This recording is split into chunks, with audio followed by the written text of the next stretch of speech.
இன்றைக்கி நிறைய பேரை நான் பார்க்குறேன், நிறைய சபைகளில் பார்க்குறேன், ஒன்றுமே இல்லாமல் வருவாங்க.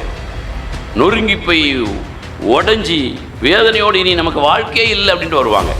தேவன் கிருபையாக அந்த இடத்துல அவர்களுக்கு பாருங்கள் நன்மை செய்து இப்படி எல்லா இதுலேருந்து விடுதலை கொடுத்து உயர்த்துவார். அல்லேலூயா.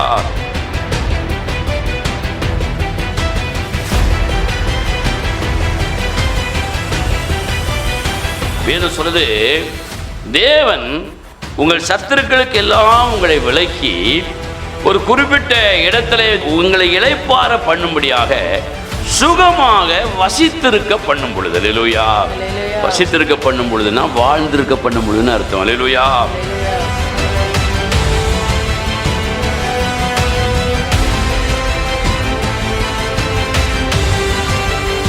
ஒரு காலத்துல சுகமே நமக்கு கிடையாது. அல்லேலூயா. மனசுலயும் சுகம் கிடையாது, சரீரத்துல சுகம் கிடையாது, வாழ்க்கையில சுகம் கிடையாது.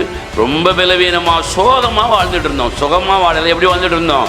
வாழ்க்கையில சோகமாக வாழ்ந்துட்டு இருந்தோம். இப்படி சோகமாக வாழ்ந்துட்டு இருப்பதற்கு நிறைய காரணம் இருக்கு. நம்ம சுற்றி ஏகப்பட்ட சத்துருக்கள் பல விதங்களிலே பாருங்கள், வாழ்க்கையிலும் வாழ்க்கைக்கு உள்ளேயும் வாழ்க்கைக்கு வெளியேயும் நம்ம வேதனைப்படுத்தி கொண்டே இருந்தார்கள். அல்லேலூயா.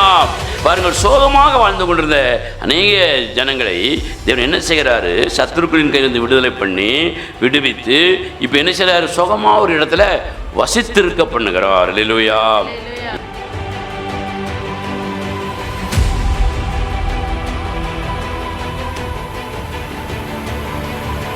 நீ சுகமாய் வாழ்ந்திருக்கும் பொழுது சத்துருக்களின் கையிலிருந்து உன்னை விடுதலை பண்ணின பிற்பாடு இப்ப நீ ஆசீர்வாதமாக இருக்கிற. அல்லேலூயா.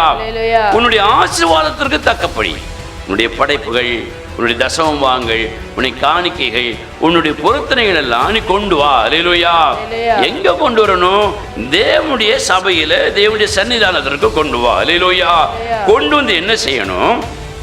தேவனுடைய பிள்ளைகளோடு, வேலைக்காரிகள், வேலைக்காரர்கள், விசுவாசிகள் எல்லாரோடும் இணைந்து, லேவியனோடும் இணைந்து, தேவ மனிதனோடும் இணைந்து என்ன செய்வாயாக? சந்தோஷப்படுவாயாக. அல்லேலூயா. சபையில் இருக்கிற தேவ ஜனங்கள் நாம் ஒருவருக்காக ஒருவர் நம்முடைய சந்தோஷங்களை பகிர்ந்து கொள்ளும் பொழுது அது மெய்யாகவே தேவனுடைய பார்வையில் நீங்கள் பெரிய ஒரு தேவனுக்கு கைமாறு செய்ததாக இருக்கணும் வேதம் சொல்லுது. அல்லேலூயா.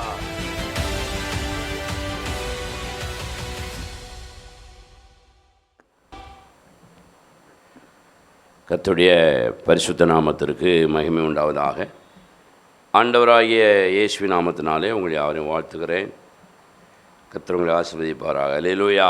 அல்லேலூயா. வருகிற சனிக்கிழமை மாதத்தினுடைய முதலாம் நாள், அன்றைக்கி சத்தியவானின் சத்தம் நற்செய்தி கூட்டம் உண்டு. அதைத் தொடர்ந்து வருகிற ஞாயிற்றுக்கிழமை திருவிருந்து ஆராதனை உண்டு. ஜெபத்தோடு கலந்து கொள்ளுங்கள். புதியவர்களை கூட்டத்திற்கு அழைத்து வாருங்கள். அல்லேலூயா. சத்தமாக அல்லேலூயா சொல்லுங்களேன். ஸ்தோத்திரம். நம்முடைய தேவன் பெரியவர், பெரிய காரியங்களை செய்கிறவர். தொடர்ந்து நாம் தியானித்து கொண்டிருந்த ஒரு வேத பகுதியிலிருந்து சில காரியங்களை உங்களுக்கு ஞாபகப்படுத்திவிட்டு அதனுடைய தொடர்ச்சியை பிரசங்கிக்கலாம்னு நினைக்கிறேன். எடுத்தவங்க வாசிங்க. சங்கீதத்தின் புஸ்தகம் 116 சங்கீதம், சங்கீதம் 116 12வது வசனத்தையும் 13வது வசனத்தையும் வாசிக்கலாம். கர்த்தர் எனக்கு செய்த எல்லா உபகாரங்களுக்காகவும் அவருக்கு எண்ணத்தை செலுத்துவேன். ரட்சிப்பின் பாத்திரத்தை எடுத்துக்கொண்டு கர்த்தருடைய நாமத்தை தொழுது கொள்ளுவேன். அல்லேலூயா. இந்த வசனத்திலிருந்து நாம நிறைய காரியங்களை தியானம் பண்ணி கொண்டே இருக்கிறோம். தாவீது ராஜா எழுதுகிறார், ஆண்டவரே, நீர் எனக்கு செய்த உபகாரங்களுக்கு பதிலாக நான் எண்ணத்தை செலுத்தி தீர்க்க முடியும். நான் செய்ய வேண்டிய ஒரே ஒரு காரியம், நீர் என்னை ரட்சித்த அந்த ரட்சிப்பின் அனுபவத்தோடு உம்மை தொழுது கொள்ளவும், உம்மை ஆராதிக்கவும், உமக்காக நான் வாழவும் செய்வேன் என்று சொல்லி தாவீது அங்கே எழுதுகிறார். அல்லேலூயா. ஆகவே இந்த வசனத்திலிருந்து நாம் கற்றுக்கொண்ட ஒரு முக்கியமான பாடம், தேவன் நமக்கு செய்த உபகாரங்களுக்கு பதிலாக உபகாரம் செய்ய நல்ல மனதுள்ள தேவ பிள்ளைகளாக நம்ம காணப்பட வேண்டும். அல்லேலூயா. ஒரு மனிதன் நமக்கு உதவி செய்யும் பொழுது திருப்பி நம்ம உதவி செய்கிறோம், அதை அந்த மனிதர்கள் பாராட்டுகிறார்கள், நன்றி உடையவர்களாக இருக்கிறார்கள், பதில் உதவி செய்கிறார்கள், நம்ம செய்த உதவிக்கு பதில் கைமாறு செய்திருக்கிறார்கள் என்று சொல்லி நிறைய பேர் நம்ம பதில் உதவி செய்யும் பொழுது மனிதர்கள் பாராட்டுவார்கள். அல்லேலூயா.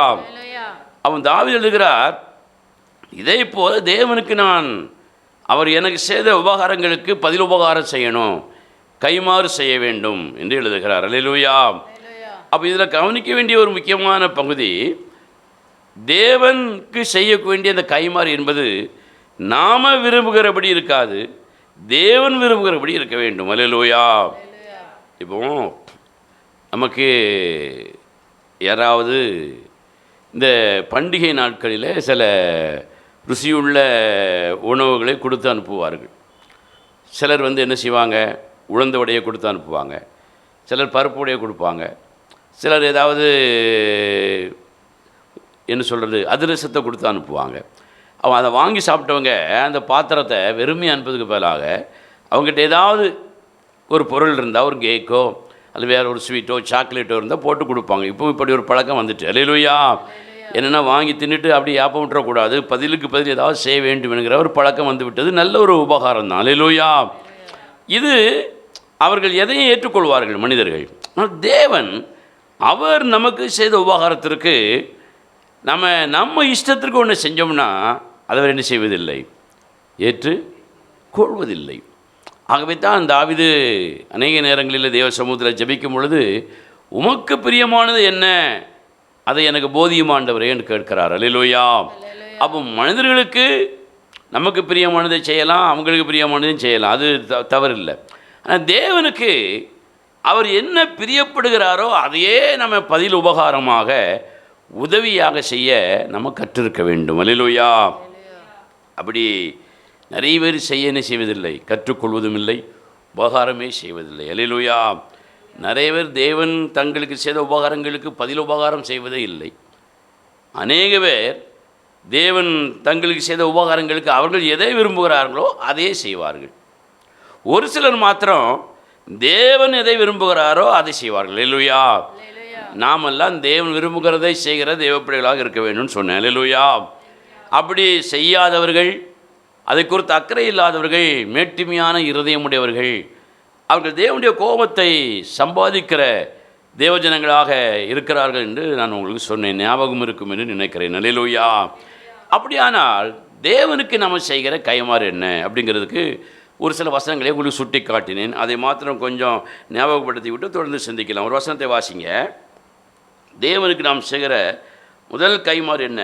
யாத்ராகமத்தின் புஸ்தகம் திருப்பிக் கொள்வோம். யாத்ராகமத்தின் புஸ்தகம் 23வது அதிகாரம் 5ஆம் வசனத்தை வாசிங்க. உன்னை பகைக்கிறவனுடைய கழுதை சுமையோடு விழுந்து கிடக்க கண்டாயானால் அதற்கு உதவி செய்யாதிருக்கலாமா? அவசியமாக அவனோடு கூட உதவி செய்வாயாக. அல்லேலூயா. ஒரு பகைவனுடைய கழுதைக்கு கூட நாம் உதவி செய்ய வேண்டும். இது தேவன் எதிர்பார்க்கிற ஒரு கைமாறு என்று இந்த வேத பகுதி சொல்லுகிறது. அல்லேலூயா. பகைவனுடைய கழுதைக்கே நாம் உதவி செய்யும் பொழுது பகைவனுக்கு கட்டாயம் நாம் உதவி செய்யணும். அல்லேலூயா. அது யார் செய்ய முடியும் அப்படின்னா, தேவனை பிரியப்படுத்த வேண்டும் என்கிற விருப்பமுடையவர்கள் மாத்திரம்தான் அதை செய்ய முடியும். அல்லேலூயா.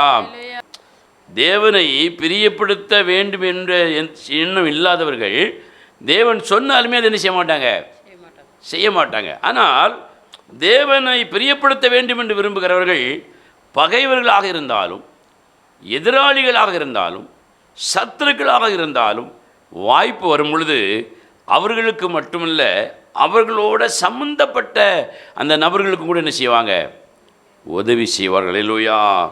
ஆனால் நாம் நம்ம குடும்பத்துக்குள்ளே, நம்ம வீட்டுக்குள்ளேயே நமக்கு எதிராக, நமக்கு விரோதமாக செயல்படுகிற அநேக சத்துருக்களை பார்க்கிறோம். ஆனால் மனப்பூர்வமாக நம்மளால் நிச்சய முடியல, உதவி செய்ய முடியல. நான் செஞ்சுருக்கேன். அல்லேலூயா. நீங்கள் செய்திருக்கிறீர்களா செய்யவில்லையா என்பது உங்களுக்கும் தேவனுக்கும் தெரியும். ஆனால் நான் நிறைய பேருக்கு செய்திருக்கிறேன். எதிராளிகளுக்கு, சத்துருக்களுக்கு, பகைஞர்களுக்கு கூட நான் செய்திருக்கிறேன். அல்லேலூயா. அப்படி செய்யக்கூடிய ஒரு தேவ பிள்ளைகளாக நம்ம இருக்கும் பொழுது தேவன் நம்ம மென்மேலும் ஆசீர்வதிப்பார் என்று இந்த வேத பகுதி சொல்லுகிறது. அல்லேலூயா. அடுத்ததாக தேவனுக்கு நாம் செய்கிற கைமாறு என்ன? ஒரு வசனத்தை வாசிக்கலாம். 2 நாளாகமத்தின் புஸ்தகம் 17ஆம் அதிகாரம், 2 நாளாகமும் 17ஆம் அதிகாரம் 15, 16, 18 இந்த 3 வசனங்களை வாசிங்கள். அவனுக்கு உதவியாக யோகனான் என்னும் சேனாதிபதி இருந்தான். அவனிடத்திலே 2,80,000 பேர் இருந்தார்கள். அவனுக்கு உதவியாக கர்த்தருக்கு தன்னை உற்சாகமாய் ஒப்பு கொடுத்த சிக்ரியின் குமாரனாகிய அமசியா இருந்தான். அவனிடத்திலே பராக்கிரமசாலிகள் 2,00,000 பேர் இருந்தார்கள். இப்ப 18ஆம் வசனம். அவனுக்கு உதவியாக யோசபாத் இருந்தான். அல்லேலூயா. இந்த வேத பகுதி ஒரு முக்கியமான விஷயத்தை வலியுறுத்துகிறது. யோகனான், அமசியா, யோசபாத் இந்த 3 பேரும் ஒருவருக்கு ஒருவர் உதவி செய்கிறவர்களாக இருந்தார்கள் என்று வேதம் சொல்கிறது. அல்லேலூயா. மனுஷனாக இருந்தால் மனுஷனுக்கு உதவி செய்வாங்க. இங்கே ஒரு வசனம் அங்கே சேர்க்கப்பட்டிருக்கிறது. இவர்கள் கர்த்தருக்கு உதவியாக தங்களை ஒப்பு கொடுத்திருந்தார்கள். அல்லேலூயா. இவர்கள் ஒருவருக்கு ஒருவர் மனிதர்களுக்கு உதவி செய்தாலும் யார் நிமித்தம் அந்த உதவி செஞ்சாங்களாம்? கர்த்தர் நிமித்தம் உதவி செஞ்சிருந்தாங்களாம். அவங்களுக்கு பிடிக்குதோ பிடிக்கலையோ கர்த்தர் அப்படி செய்ய வேண்டும் என்று விரும்பினதுனால கர்த்தர் நிமித்தம் தங்களை அவர்களுக்கு ஒப்புவித்திருந்தார்கள் உதவி செய்வதற்கு என்று வேதம் சொல்லுகிறது. அல்லேலூயா. இங்கே வாசிக்கிறோம், தேவனுடைய பிள்ளைகள் கர்த்தருக்கு உதவியாக ஒப்பு கொடுத்தவர்கள் இப்படி ஒருவருக்காக ஒருவர் என்ன செய்வாங்க? உபகாரம், உதவி செய்வார்கள். ரொம்ப குறிப்பாக தேவனுடைய பிள்ளைகள், இந்த இடத்துல தேவனுடைய பிள்ளைகள் முதல்ல பகைவர்களுக்கு, இரண்டாவது தேவனுடைய பிள்ளைகள் ஒருவருக்கு ஒருவர் உதவி செய்ய பழகி இருக்க வேண்டும். அல்லேலூயா. அப்படி பழகும் பொழுது தேவன் அவர்களை ஆசீர்வதிக்கிறார் என்று வேதம் சொல்லுகிறது. அல்லேலூயா. ஸ்தோத்திரம். இப்படி கர்த்தருக்காக ஒப்பு கொடுத்த நிறைய பேரை நான் உங்களுக்கு கடந்த வாரம் பிரசங்கம் பண்ணினேன். முதல்ல யார்? ஆபிரகாம். தன்னை கர்த்தருக்கு கீழ்ப்படிய ஒப்பு கொடுத்ததுனால தன்னுடைய மகனையும் கர்த்தருக்கு கீழ்ப்படுகிற ஒரு மகனாக அவன் வளர்த்திருந்தான் என்று வேதம் சொல்கிறது. அல்லேலூயா. அடுத்ததாக அன்னாள் தேவனுக்காக தன்னை ஒப்பு கொடுத்ததுனால ஒரு மகனை ஊழியத்திற்காகவே அர்ப்பணிக்கக்கூடிய ஒரு இடத்திற்கு வந்திருந்தாள் என்று சொன்னேன். அல்லேலூயா. அடுத்ததாக என்ன சொன்னேன்? தெபோராள் ஒரு தாயாக எழும்பி அநேகரை தேவனுக்கு நேராக திருப்பும்படி உற்சாகப்படுத்துகிற ஒரு சகோதரியாக இருந்தாள் என்று சொன்னேன். அல்லேலூயா. இதெல்லாம் எப்படி வந்ததுன்னு சொன்னால், அவள் தன்னை தேவனுக்கு என்று ஒப்பு கொடுத்ததுனால தங்கள் கூட இருக்கிறவர்களை உற்சாகமாய் ஒப்பு கொடுக்கக்கூடிய அளவிற்கு அவள் வழி நடத்தினான். அல்லேலூயா. எப்பவுமே தன்னை தேவனுக்கென்று ஒப்பு கொடுத்த தெய்வ பிள்ளைகள் தங்கள் கூட இருக்கிறவர்களை தேவனுக்காக உற்சாகமாய் ஒப்பு கொடுக்கத்தக்கதாக அவர்கள் என்ன செய்வாங்க? வழி நடத்துவார்கள். அல்லேலூயா. ஒரு நாளும் இடரலாக என்ன செய்ய மாட்டாங்க? இருக்கவே மாட்டாங்க. அல்லேலூயா. அப்போ ஒரு சகோதரி தெபோராள் தேவ நிமித்தம் தாயா எழும்புகிறவளாக தம்மை ஒப்பு கொடுத்ததுனால அநேகர் அவள் நிமித்தம் தேவனுக்கு என்ன செஞ்சாங்க? உற்சாகமா ஒப்பு கொடுத்தாங்கன்னு வேதம் சொல்லுது. அல்லேலூயா. அப்போ தெபோராள் தாயாக எழும்பி அநேகரை தேவனுக்குள்ளே கொண்டு வரும்படி, தேவனுக்குள்ளே உற்சாகமாய் அவர்கள் வரும்படி என்ன செய்தாலாம்? வழி நடத்தினாள் என்று வேதம் சொல்லுகிறது. அடுத்ததாக யார் சொன்னேன்? சாத்ராக் மேஷாக் சரீரங்களை தேவ நிமித்தம் விசுவாசத்தோடு தங்களை ஒப்பு கொடுத்தார்கள். அடுத்ததாக யார் சொன்னேன்? அப்போஸ்தலர்கள் தேவனுக்காக பிரசங்கிக்க மட்டுமில்ல, தேவனுக்காக சாட்சியாக வாழ தங்களை என்ன செய்தார்கள்? ஒப்பு கொடுத்திருந்தார்கள். அல்லேலூயா. இன்னும் நிறைய பேரை சொன்னேன். அதில் முக்கியமாக ஒரு ஆளை சொன்னேன், மெகதோனியா நாட்டு சபை மக்கள். அல்லேலூயா. கொடிய தரித்திரமுடையவர்களாக இருந்தாலும் வேதனையில் வாழ்ந்தவர்களாக இருந்தாலும் அவர்கள் முதல்ல யாருக்கு தங்களை ஒப்பு கொடுத்துருந்தாங்க? தேவனுக்கு ஒப்பு கொடுத்துருந்தாங்க. அல்லேலூயா. முதலாவதாக தேவனுக்கு ஒப்பு கொடுத்தாங்க, ரெண்டாவது ஊழியக்காரங்களுக்கு ஒப்பு கொடுத்தாங்க. அல்லேலூயா. அப்போ நாம் முதலாவதாக தேவனுக்கு ஒப்பு கொடுக்கும் பொழுதுதான் அந்த ஊழியங்களை சரியாக செய்ய முடியும். அல்லேலூயா. தேவனுக்காக தங்களை ஒழுங்காக ஒப்பு கொடுக்காதவர்கள், அதுவும் முதலாவது தேவனுக்கு ஒப்பு கொடுக்காதவர்கள் தேவனுடைய ஊழிய காரியங்களை சரியாக நிறைவேற்றவே முடியாது. நம்ம அன்னைக்கு கூட உங்கள்கிட்ட பேசிக்கிட்டு இருந்தேன். இன்றைக்கி நிறைய பேர் சபைக்கு போகிறார்கள். ஏன் போகிறார்கள்? தேவனுடைய திருச்சபைக்கென்று கூட்டம் கூட்டமாய் லட்ச லட்சமாய் சபைக்கு போகிறார்கள். ஏன் போகிறார்கள்? நீங்கள் அப்படியே ரொம்ப கவனமாக ஆலோசி பார்த்தால் ஏதாகிலும் உதவி அந்த திருச்சபையில் இருந்து நமக்கு கிடைக்கும் என்கிற நோக்கத்தோடு போகிறார்கள். அல்லேலூயா. அல்லது எனக்கு உடை தருவார்கள், அல்லது அங்கே மதிய வேளை உணவு உண்டு என்கிற ஒரு காரணத்துக்காக போகிறவர்களும் உண்டு. சிலர் நமக்கு மருத்துவ உதவி செய்வதற்கு இவர்கள் உதவி செய்வார்கள் என்று போகிறவர்களும் இருக்கிறார்கள். சிலர் இங்கே போனால் பண உதவி கிடைக்கும் என்கிற நம்பிக்கையோடு போகிறவர்கள் கூட உண்டு. அல்லேலூயா. இப்படி ஒவ்வொரு தேவைகளுக்காக ஒவ்வொருவரும் போகிறார்கள். அதாவது கஷ்டப்படுகிறவர்கள், ஏழைகள், இப்படிப்பட்ட ஒரு மனநிலையோடு 100க்கு 90 பேர் போகிறார்கள். அல்லேலூயா. அங்கே போய் வளர்ந்திருக்கிற பணக்காரர்கள், அவர்கள் வேலை பெற்று தொழில் பெற்று ஆசீர்வாதங்கள் பெற்று எல்லாம் பெற்ற பிறகு அவர்கள் ஏன் சபைக்கு போகிறார்கள் பார்த்தா, நமக்கு இங்கே போனால் பிரசங்கத்திற்கு இடம் கிடைக்கும். அல்லேலூயா. ஒரு பாடல் பாடுவதற்கு இடம் கிடைக்கும், அல்லது ஒரு ஜெபம் நடத்துவதற்கு நமக்கு ஒரு இடம் கிடைக்கும், அல்லது ஒரு ஆராதனை நடத்துவதற்கு நமக்கு இடம் கிடைக்கும் என்கிற நோக்கத்தோடு சபைக்கு வருகிறார்கள். அல்லேலூயா. இவைகள் எல்லாமே பெரிய தவறு என்று நான் சொல்ல மாட்டேன், வாஞ்சியோடு வருகிறார்கள். ஆனால் அப்படி வருகிறவர்கள் முதலாவதாக தேவனுக்காக தங்களை என்ன செய்யலை, ஒப்பு கொடுக்கவில்லை என்பதுதான் உண்மை. அல்லேலூயா. இவர்கள் தங்களுக்காக தேவனிடத்தில் தங்களை ஒப்பு கொடுத்திருக்கிறார்கள் ஒழிய தங்கள் தேவைக்காக, தங்களுடைய பெயர் பிரஸ்தாபத்திற்காக, தங்களுடைய விருப்பங்கள் நிறைவேற, தங்களுடைய சில எண்ணங்கள் நிறைவேற சபைக்கு தங்களை தேவனுக்கு ஒப்பு கொடுத்திருக்கிறார்களே தவிர தேவனுக்காக தங்களை என்ன செய்யலை, தேவனுடைய விருப்பத்தையும் தேவனுடைய பிரியத்தையும் நிறைவேற்றும்படி முதலாவதாக தேவனுக்கு அவங்க ஒப்பு கொடுக்கல. அல்லேலூயா.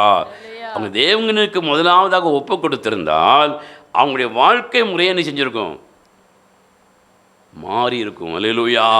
யோசித்து பாருங்க, நீங்கள் உங்களுக்காக தேவனிடத்தில் உங்களை ஒப்பு கொடுத்துருக்கிறீங்களா, தேவனுக்காக உங்களை ஒப்பு கொடுத்துருக்கிறீங்களா? இந்த மெகதனியா நாட்டு சபை மக்களை குறித்து வேதம் சொல்கிறது, முதலாவதாக யாருக்கு ஒப்பு கொடுத்தாங்க, கர்த்தருக்காக தங்களை ஒப்பு கொடுத்திருந்தார்கள். அப்படி கர்த்தருக்கு உதவி செய்யும்படியாக, உபகாரம் செய்யும்படியாக உங்களை ஒப்பு கொடுங்க. அல்லேலூயா. கர்த்தர் நிமித்தம் உதவி பெறும்படி, உபகாரம் பெறும்படி மாத்திரம் உங்களை என்ன செய்யாதீங்க, ஒப்பு கொடுக்காதீங்க. முதல்ல கர்த்தருக்காக உபகாரம் செய்ய உங்களை ஒப்பு கொடுங்க. அதுக்கப்புறம் உதவி தானால கர்த்தர் உங்களுக்கு தருவார். ஒரு சொல்லுங்க பார்க்கலாம்.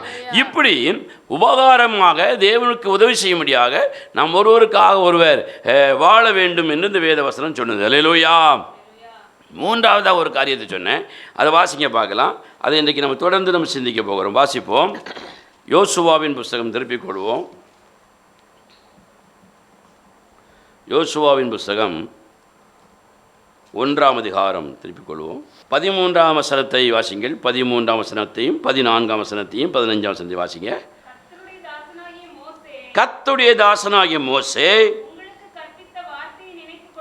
உங்களுக்கு கற்பித்த வார்த்தையை நினைத்துக் கொள்ளுங்கள்.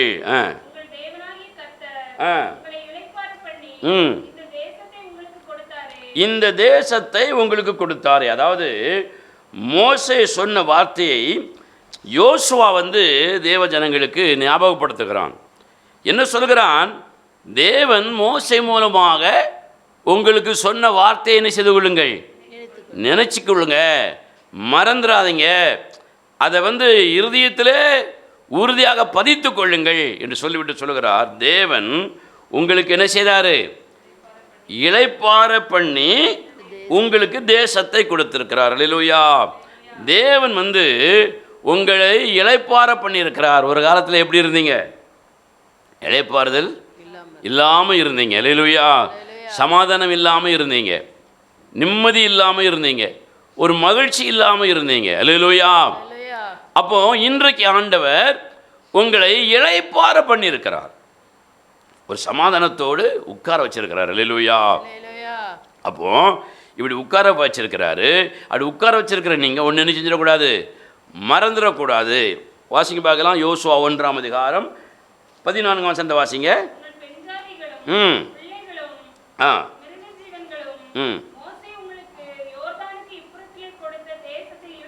இருக்கட்டும்.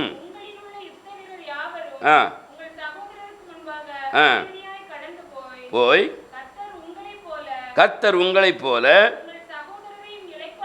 உங்கள் சகோதரரையும் இளைப்பாற பண்ணி அவர்களும் உங்கள் தேவனாய கர்த்தர் தங்களுக்கு கொடுக்கிற தேசத்தை அல்லது ஆசீர்வாதத்தை சுதந்திரித்துக் கொள்ளும் மட்டும் அவர்களுக்கு உதவி செய்ய கடவீர்கள். அல்லேலூயா. தேவன் இப்போ உங்களை உட்கார பண்ணியிருக்கிறார், இளைப்பாற பண்ணியிருக்கிறார். இளைப்பாற பண்ணணுன்னு நானும் உண்டு, என் புருஷன் உண்டு, என் பொண்டாட்டி உண்டு, என் பிள்ளை உண்டுன்னு சொல்லி நீங்கள் மாத்திரம் சுகமாக என்ன செஞ்சிடக்கூடாது, உட்கார்ந்துடக்கூடாது. அங்கே நீங்கள் மாத்திரம் ஒரு சுயநலமதியாக வாழ்ந்துடக்கூடாது.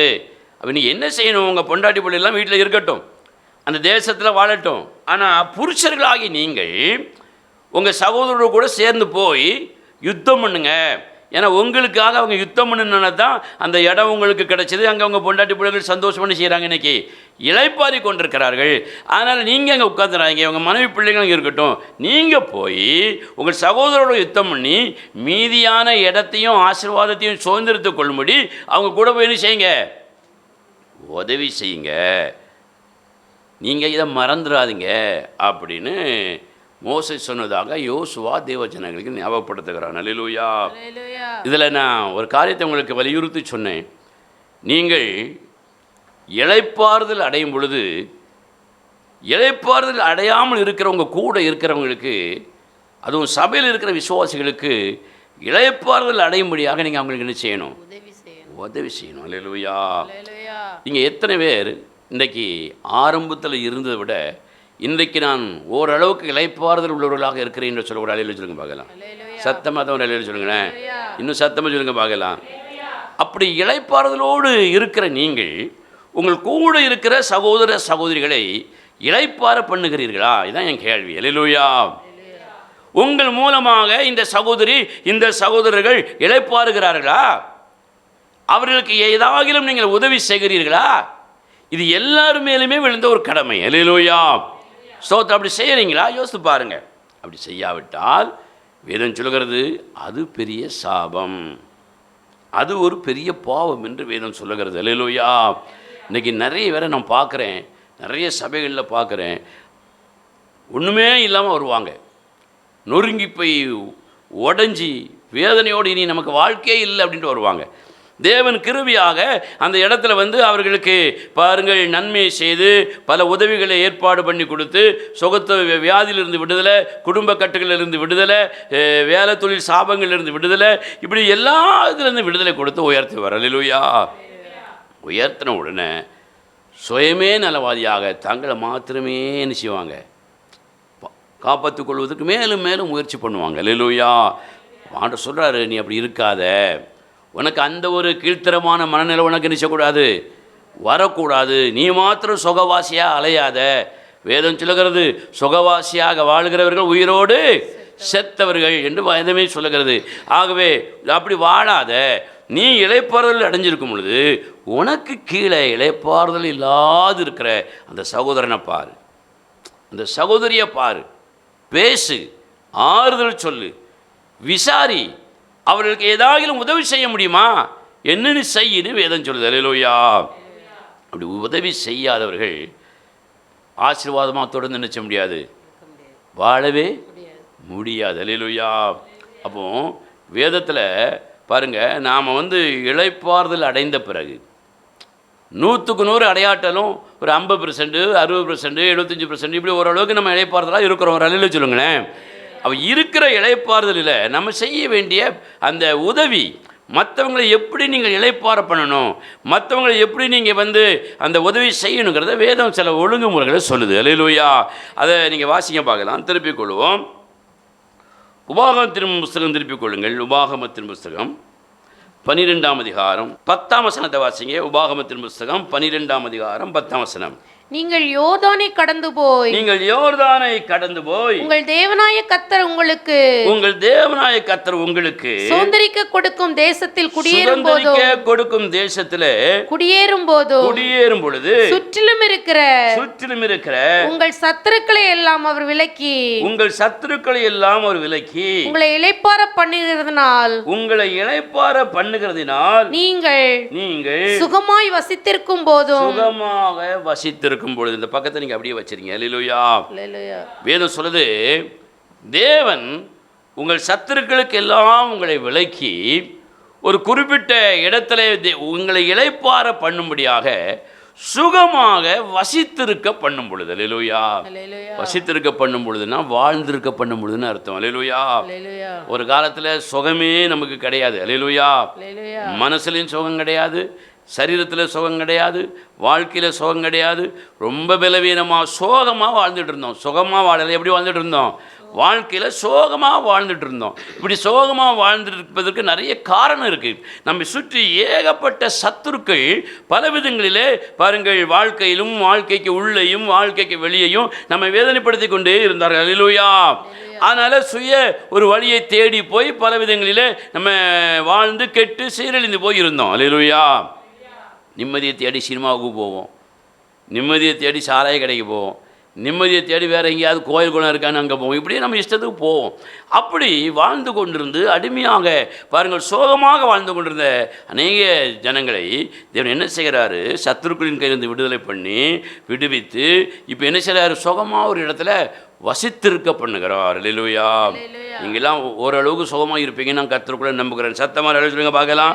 வசித்திருக்க பண்ணுகிறார், வாழ செய்கிறார். அப்படி வாழ பண்ணும் பொழுது தேவன் அப்படி உன்னை இளைப்பாற பண்ணும் பொழுது நீங்கள் என்ன செய்யணும்? கர்த்தர் நிமித்தம் நீங்கள் செய்ய வேண்டிய உதவி, தேவ நிமித்தம் நீங்கள் செய்ய வேண்டிய உதவி என்ன செய்யணுமா?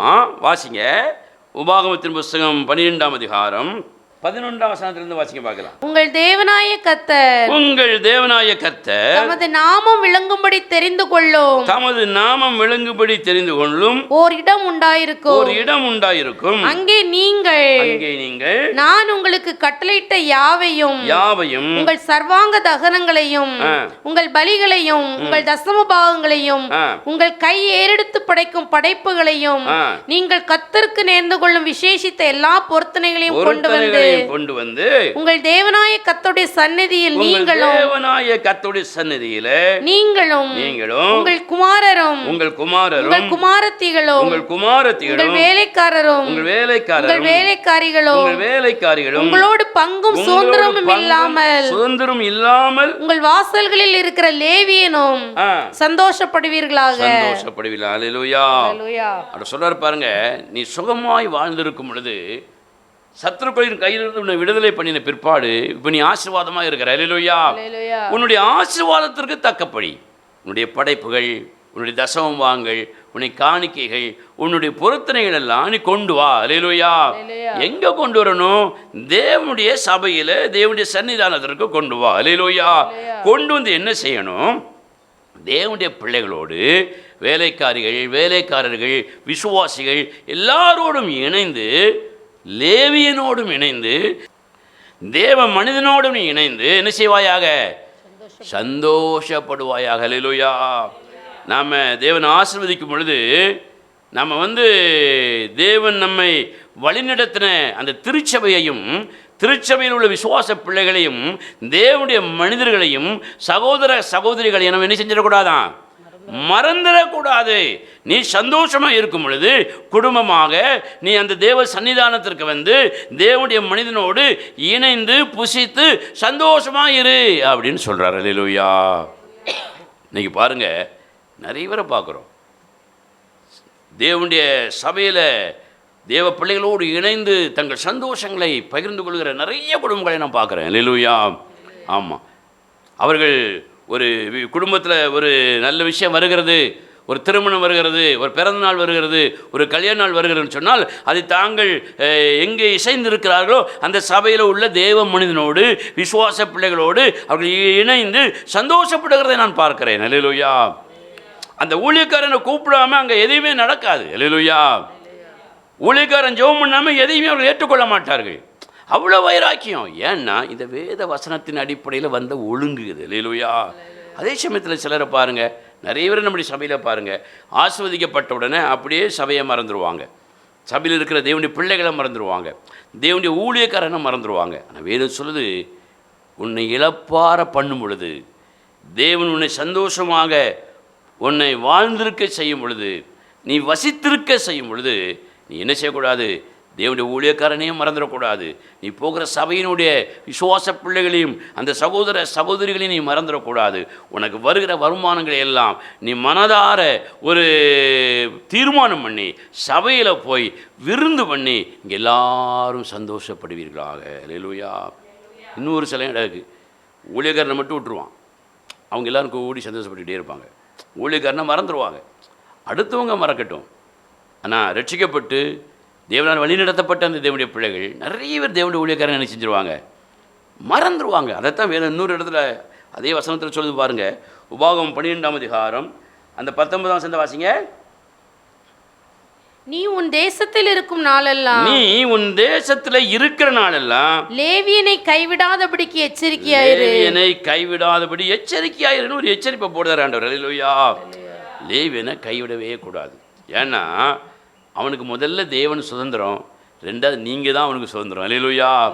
நீங்கள் நிறைய சபையில் நான் பார்த்துருக்குறேன், ஒரு கிறிஸ்மஸ் வந்தது, ஒரு பிறந்தநாள் வந்துச்சுன்னா உடனே ஒரு பேண்ட் ஷர்ட் அந்த குடும்பத்துக்கு சேலை எல்லாம் எடுத்து கொடுப்பாங்க. என்ன சாப்பாடு இருந்தாலும் அப்பப்போ இப்போ நல்ல உணவுகளை சமைத்து ஊழியக்காரங்களை கொண்டு போய் கொடுப்பாங்க. நம்ம அப்படி இதுவரை அப்படி எல்லாத்தையும் நம்ம வாங்கினதில்லை. அல்லேலூயா. அது ஏன் செய்கிறாங்கன்னா அவங்களுக்கு ஒரு சந்தோஷம். இந்த தேவ மனிதன் மூலமாக நம்ம வழி நடத்தப்பட்டிருக்கிறோம், இந்த திருச்சபையில் உள்ள பிள்ளைகள் நம்முடைய சகோதரர்கள், நம்முடைய சகோதரிகள் என்கிற ஒரு பாசம், ஒரு தெய்வ அன்பு இருக்கிறதுனால அவர்கள் எல்லாரையும் அழைத்து, விசேஷமாக தேவ மனிதனை அழைத்து தங்களுடைய சந்தோஷத்தை பகிர்ந்து கொள்கிறார்கள். அல்லேலூயா. ஒரு காலத்தில் உங்கள் சங்கடத்தெல்லாம் பகிர்ந்து கொண்டீங்கல்ல, உங்கள் வேதனைகளெல்லாம் நீங்கள் பகிர்ந்து கொண்டீங்களே. எத்தனை நாள் நீங்கள் அழுதுருப்பீங்க இங்கே வந்து? எத்தனை நாள் இங்கே வந்து நீங்கள் வேதனையோடு சஞ்சலத்தோடு வந்து முறுமுறுத்துருப்பீங்க? சாகலான்னு எத்தனை பேர் நீங்கள் நினச்சிருப்பீங்க?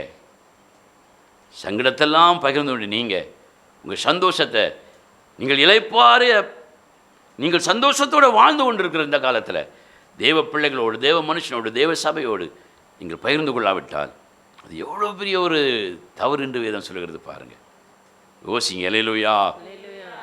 சில சமயத்தில் நாங்கள் வெளியே போகும் பொழுது அநேகர் வந்து எங்கிட்ட வந்து உங்கள் சபைக்கு ஒரு கூட்டம் நடக்கும் பொழுது நான் உங்களுக்கு காஃபி தருகிறேன், வடை தருகிறேன் என்றெல்லாம் சொல்லுவார்கள். ஒரு சமயம் நாங்கள் நண்பர்களாக போய் காஃபி குடிக்க போனோம் ஒரு கடை. அப்போ இந்த கடையில் ஒருத்தர் சொன்னார், நான் இந்த வாரம் உங்கள் சபையில் வந்து காஃபியும் வடையும் தருகிறேன் என்று அவர் ஒரு உற்சாகத்தில் சொல்கிறார். அவரிடத்துல வாங்குவதற்கு எனக்கு விருப்பம் இருந்தாலும் வேதம் அதை ஒத்துக்கொள்ளலை. அதனால் நான் பாப்புண்ணேன் அப்படின்னு சொல்லிட்டு வந்துட்டேன். அல்லேலூயா. அவர் உற்சாகமாக தர வேண்டும் என்று நினைக்கிறார். ஆனால் அவர்கிட்ட நம்ம வாங்க முடியாது. அதுக்கு வேதம் சில கட்டுப்பாடுகள் வைத்திருக்கிறது. கொஞ்சம் நாளில் அவரே கடையெல்லாம் காலி பண்ணிவிட்டு கடனோட ஊரை விட்டே ஓடி போயிட்டார்.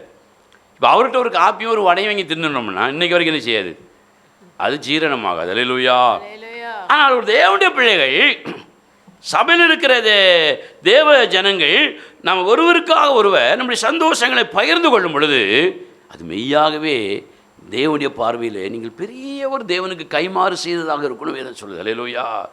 நீ எனக்கு கைமாறு செய்வதாக நினைத்தால், நீ இளைப்பாற பண்ணி கொண்டிருக்கிற இந்த காலத்தில், இளைப்பாறுதலோடு உன்னை வாழ பண்ணியிருக்கிற இந்த காலத்தில் நீ தேவனுடைய வீட்டிற்கு போய் தேவ ஜனங்களிடத்தில், தேவனுடைய பிள்ளைகளிடத்தில் உனக்கு இருக்கிற நன்மைகளை நீ பகிர்ந்து கொள். சாப்பிடு, ஆட்டை அடித்து புசிச்சு சாப்பிடு, சந்தோஷப்படு அப்படின்னு சொல்கிறார். அல்லேலூயா. இதை ஆன்லைனில் கேட்டுக்கொண்டிருக்கிற விசுவாசிகளுக்கு கூட நான் சொல்லுகிறேன், ஒருவேளை நீங்கள் உங்கள் குடும்பத்தோடு மாத்திரம் சந்தோஷமாக இருப்பது ஒருவேளை உங்களுக்கு அது சந்தோஷமாக இருக்கலாம். தேவனுடைய பார்வையில் அது நீங்கள் தேவனுக்கு செய்கிற கைமாறே கிடையாது. அல்லேலூயா. ஒருவேளை அநேக ஏழைகளுக்கு நீங்கள் உதவி செய்யலாம், ஆனால் அது உங்கள் பார்வைக்கு பெருசாக தெரியலாம், ஆனால் தேவனுடைய பார்வையில் அது பெருசாக இருக்காது. ஏன்னா தேவன் விரும்புகிற கைமாறு அவர் எதை விரும்புகிறாரோ அதை நம்ம செய்யும் பொழுதுதான் தேவன் அதை ஏற்றுக்கொள்வார். அல்லேலூயா. அப்போ இங்கே அவர் செய்ய சொல்லக்கூடிய கைமாறு என்னது? நீங்கள் இளைப்பாறுகிற நேரத்தில் சந்தோஷமாய் வாழ்ந்திருக்கும் பொழுது தேவனுடைய வீட்டிற்கு போய் தேவ ஜனங்களோட, தேவ ஊழியக்காரனோட, சகோதரனோடு, சகோதரிகளோடு நீ என்ன செய்? சந்தோஷமாக புசித்து அதை கொண்டாடுவாயாகன்னு சொல்லியிருக்க. அல்லேலூயா. அடுத்த ஒரு வசனம் சொல்லியிருக்கு பாருங்க. உபாகமம் 12ஆம் அதிகாரம் அந்த 12ஆம் வசனத்திலிருந்து வாசிங்க. தேவனாகிய கர்த்தருடைய சந்நிதியிலே சபையிலே நீங்களும் உங்கள் குமாரரும் உங்கள் குமாரத்திகளும் உங்கள் வேலைக்காரனும் வேலைக்காரிகளும் உங்களோடு பங்கும் சுதந்திரம் இல்லாமல், பார்த்தீங்களா, உங்களோட எந்த விதத்திலையும் பங்கும் சுதந்திரமும் இல்லாத ஒரு ஊழியக்காரன் அப்படி தான் இருப்பான். உங்கள்கிட்ட வேறு எந்த விதத்துலையும் அவன் என்ன செய்ய மாட்டான், கேட்க மாட்டான், தா அப்படின்னு சொல்ல மாட்டான். அவன் அப்படி ஒதுங்கியிருப்பான். ஏன்னா தேவன் தான் அவனுக்கு சுதந்திரம். அதனால தான் தேவன் சொல்கிறார், நீ என்ன விட்டுறாத. அல்லேலூயா. நீங்கள் எனக்கு சாப்பாடு தரலையே, நீ எனக்கு சட்டை தரலையே, நீ துணி தரலையேன்னு அவன் உன்ட்ட கேட்க மாட்டான். அவனுக்கு நான் தான் சுதந்திரம். அவன் ஏன்ட்ட தான் கேட்பான். அவன் நிமித்தம் நான் சொல்லுகிறேன், நீ அவனை என்ன செஞ்சிடாத, என்ன செஞ்சிடக்கூடாது, மறந்துடக்கூடாது, கைவிட்டுறக்கூடாது. அல்லேலூயா. அப்படி கைவிட்டுறாம அடுத்த வருஷத்தை வாசிங்க. கண்ட இடமெல்லாம் எல்லா இடத்துலையும் போய் இதை என்ன செய்யாத. அதை கண்ட இடம்னு வேதம் சொல்லுது. அல்லேலூயா. அது ஒரு பெரிய பிரசங்கம். அதை பண்ணுவதற்கு இப்போ நேரம் இல்லை. யோசித்து பாருங்க. நீங்கள் எல்லாம் இளைப்பாறுதல் அடைந்திருக்கிறீர்கள். அவங்கவுங்க தகுதி தகுந்த மாதிரி நம்மளாம் இளைப்பாறுதலாக இருக்கிறோம். அல்லேலூயா. நமக்கு கீழே இருக்கிற அநேக சகோதர சகோதரிகளுக்கு இளைப்பாற பண்ணும்படியாக உதவி செய்கிறோமா? நம்முடைய சந்தோஷத்தை சபையோடு பகிர்ந்து கொள்கிறோமா? அல்லது பணக்காரனோடு, ஏழையோடு அப்படித்தான் பகிர்ந்து கொள்கிறோமா? அது தேவனுக்கு பிடிக்காத ஒன்று. அல்லேலூயா. 10 பேர் இருந்தாலும் தேவ சபையில் இருக்கிற தேவ ஜனங்கள் அந்த 10 பேரோடும் தேவ ஜனங்களோடு நம்முடைய சந்தோஷத்தை என்ன செஞ்சு கொள்ளணும்? பகிர்ந்து கொள்ள வேண்டும். அல்லேலூயா. இது தேவனுக்கு நாம் செய்கிற கைமாறு. தேவன் அதை எதிர்பார்க்கிறார் தேவ ஜனங்களிடத்தில். அல்லேலூயா. அடுத்தால பாருங்க, தேவ ஜனங்களுக்கு நாம் செய்கிற கைமாறை போல தேவன் அடுத்தால எதிர்பார்க்கிற கைமாறு என்ன? வாசிக்க பார்க்கலாம். 2 சாமுவேலின் புஸ்தகம். தேவ ஜனங்கள் இளைப்பாறும் பொழுது தேவ சபையிலே போய் தேவ ஜனங்களோடு, தேவ ஊழியக்காரனோடு சந்தோஷப்பட வேண்டும், தன்னுடைய ஆசீர்வாதங்களை பகிர்ந்து கொள்ள வேண்டும் என்று வேதம் சொல்கிறது. 2வதாக தன்னுடைய சந்தோஷத்தை பகிர்ந்து கொண்ட இன்னொரு மனுஷனை பாருங்க. 2 சாமுவேல் திருப்பிக் கொள்வோம். 7ஆம் அதிகாரம். 2 சாமுவேல் 7ஆம் அதிகாரம் முதல் வசனத்தை வாசிக்க பார்க்கலாம். கர்த்தர் தாவீது ராஜாவை சுற்றிலும் இருந்த இளைப்பாற பண்ணின போது அவன் தன் வீட்டிலே வாசமாக இருக்கும்போது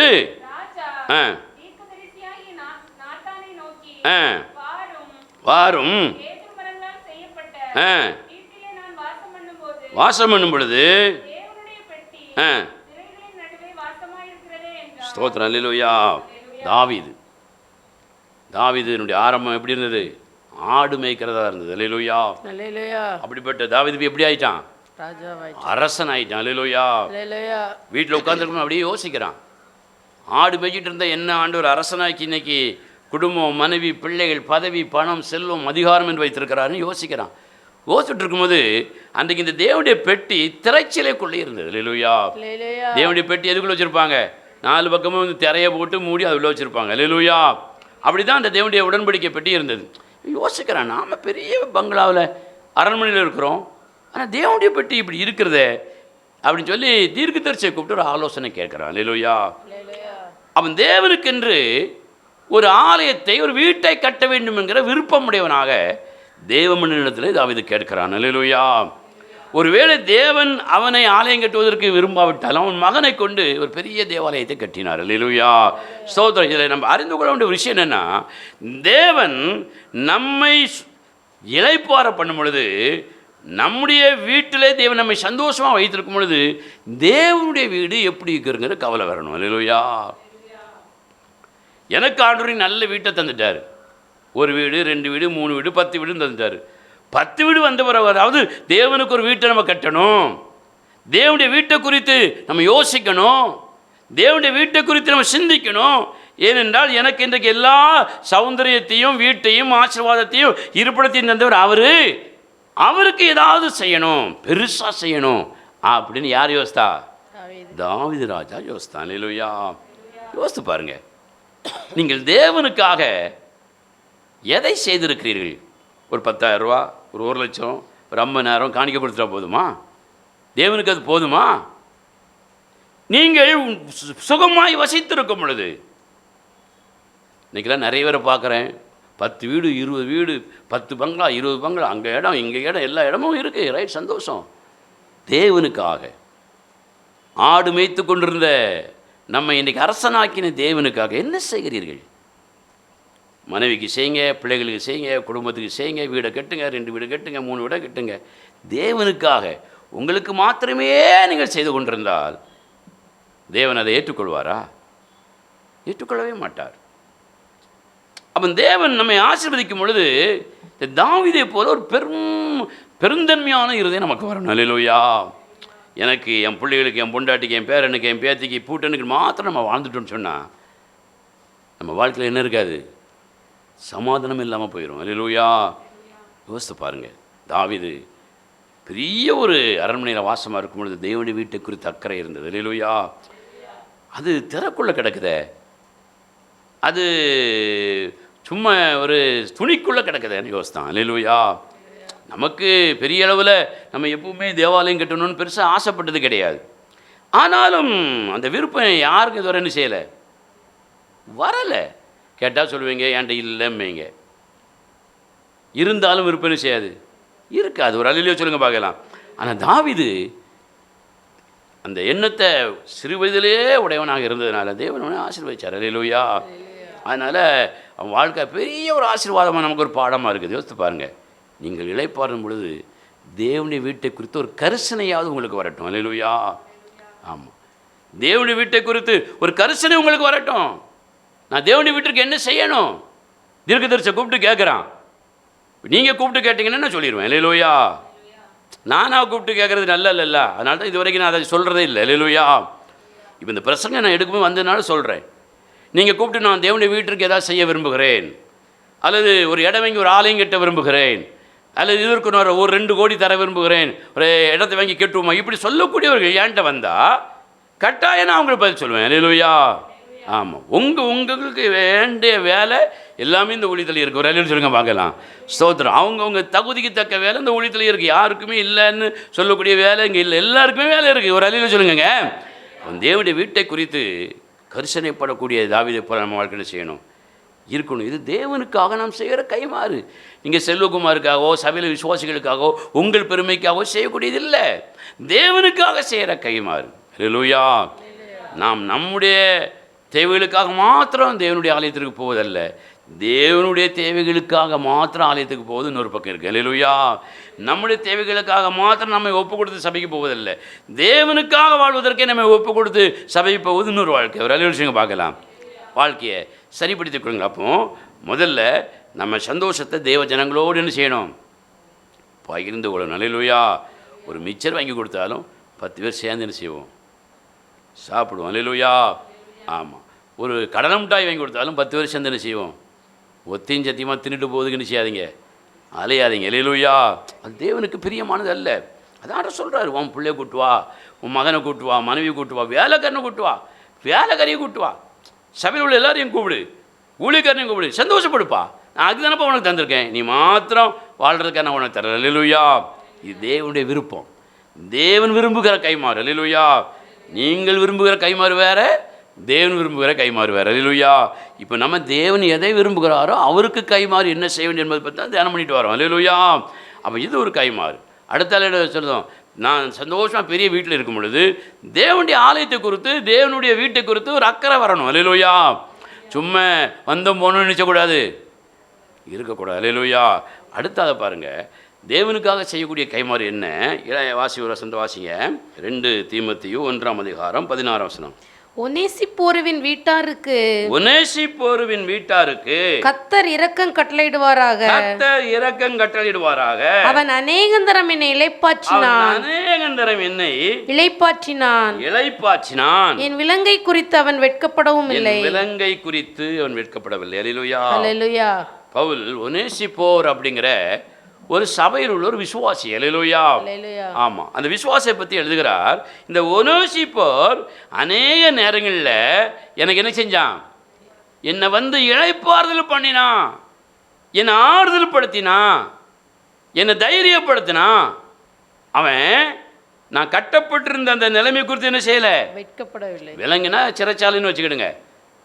நான் சிறைச்சாலையின் அனுபவத்தோடு இருக்கும் பொழுது என்னை விட்டு என்ன செய்யலவன்?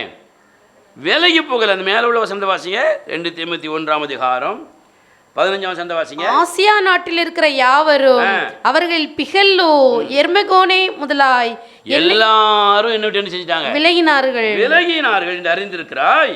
ஒநேசிப்போரின் வீட்டாருக்கு கர்த்தர் இரக்கம் கட்டளையிடுவாராக. அவன் அநேகந்தரம் என்னை இளைப்பாற்றினான். எல்லாரும் என்னை விட்டு ஓடிட்டான். ஒரு பிரச்சனை வரும்பொழுது, அதாவது அவங்க பிரச்சனையில் நாம் போய் விசாரிக்கணும்னு நினைக்கிறாங்க. நம்ம பிரச்சனையை அவங்க என்ன செய்ய மாட்டாங்க? விசாரிக்கவே மாட்டாங்க. இது ஒரு தேவ பிள்ளையினுடைய அழகே அல்ல. அல்லேலூயா. ஆனால் பவுல் சொல்கிறாரு, எல்லாரும் என்ன விட்டு ஓடிட்டான். இன்னைக்கு மாத்திரம் இல்லை, அன்னைக்கே அப்படி தான் இருந்திருக்கு. அல்லேலூயா. அதுதான் ஒரு பெரிய ஆறுதல். ஆமாம், இன்னைக்கு இருந்தால் பரவாயில்ல, அன்னைக்கே அப்படி தான் இருந்திருக்கு. கள்ளனும் நல்லவனும் துரோகியும் நன்றி கெட்டவர்களும் நன்றி உள்ளவர்களும் நிறைய பேர் இருந்திருக்காங்க சபையில். அல்லேலூயா. எல்லாரும் ஓடிட்டான்னு பேரை வேற சொல்கிறார். அல்லேலூயா. இவன்லாம் என்ன விட்டு ஓடிட்டான் அப்படின்னு நம்ம பேரை சொன்னால் அசியமாயிரும். ஒரு அல்லேலூயா சொல்லுங்களேன். ஆமாம், அவன் ஓடிட்டான், என்ன விட்டு விலகிட்டான். இவன் மாத்திரம் அடுத்த வருஷம் வாசிங்க 2 தீமோத்தேயு 1:17. அவன் ரோமாவில் வந்திருந்த போது அதிக ஜாக்கிரதையா என்னை தேடி கண்டுபிடிச்சான். அல்லேலூயா. அல்லேலூயா. அப்போ பவுல் எங்கே இருக்கிறாருங்கிறது ஒநேசிப்போருக்கு செய்யலை. இவன் எபேசிய சபையில் உள்ள விசுவாசியம். அவன் அந்த பக்கம் வரும்பொழுது பவுல் ஒருத்தர் உண்ட, ஒரு ஊழியக்காரர் உண்டுன்னு அவர் என்ன செய்கிறான்? தேடி கண்டுபிடிக்கிறான். நமக்கு ஒரு தேவனுடைய பிள்ளைகளை தேடி கண்டுபிடிச்சி போய் ஆறுதல் சொல்வதற்கு நமக்கு நேரமே இல்லை. நமக்கு பூரா அந்த உலக ரீதியிலேயே போயிட்டுருக்குறோம். அல்லேலூயா. நமக்கு தெரிஞ்சவனுக்கு போய் ஆறுதல் சொல்லுவோம், பழகினவனுக்கு சொந்தக்காரனுக்கு ஆறுதல் சொல்லுவோம், பணக்காரனுக்கு ஆறுதல் சொல்லுவோம். அல்லேலூயா. இயேசு கிறிஸ்து சொன்னார், நான் அந்நியனாக இருந்தேன், என்னை வந்து என்ன செஞ்சீங்க? விசாரித்தீர்கள். அந்நியனை கூட விசாரிக்கணுமா? நம்ம கூட இருக்கிற நண்பர்களுக்கும் உறவினர்களுக்கும் கூட நினைச்ச முடியல, விசாரிக்க முடியல. குறிப்பாக சபையில் விசாரிக்க முடியல. கேட்டால் 1000 காரணங்கள் சொல்லுவோம். ஆனால் வேதம் சொல்லுது, தேவன் இந்த ஒநேசிப்போரை கொண்டு எனக்கு என்ன செஞ்சார்? இளைப்பாற பண்ணினார். எவ்வளோ பெரிய ஆசீர்வாதம் பாருங்கள். ஒரு ஊழியக்காரனையே தைரியப்படுத்தி ஆறுதல்படுத்தி, கவலைப்படாதீங்க, தைரியமாக இருங்க அப்படின்னு சொல்லக்கூடிய அளவிற்கு ஒரு விசுவாசி தேடி வாரான்னு சொன்னா, அந்த விசுவாசி ஆசீர்வதிக்கப்படாமல் எப்படி இருப்பான்? ஆசீர்வாதமாக தான் இருப்பான். அல்லேலூயா. அந்த பவுல் எழுதுறாரு, தேவன் அவனுக்கு இரக்கத்தை கட்டளையிடுவாராக. அல்லேலூயா. யோசிச்சு பாருங்க, இப்படி இளைப்பாற பண்ணக்கூடிய ஒரு விசுவாசியாக இருக்கிறோம். நம்ம விசாரிக்கிறோமா? அன்பு இருந்தா தினந்தோறும் விசாரிப்போம். அல்லேலூயா. அன்பு இல்லைன்னா எப்போவாவது தான் விசாரிப்போம். இதான் அடையாளம். அல்லேலூயா. நல்லா புரிஞ்சுக்கிடுங்க. அல்லேலூயா. இப்போ நீங்கள் இருக்கீங்க, உங்கள் குடும்பத்தோடு இருக்கீங்கன்னா தினந்தோறும் உங்கள் மனைவியோட பேசுவீங்க, பிள்ளைகளோட பேசுவீங்க, அப்பாவோட அம்மாவோட பேசுவீங்க, அண்ணன் தம்பியோட பேசுவீங்க. அல்லேலூயா.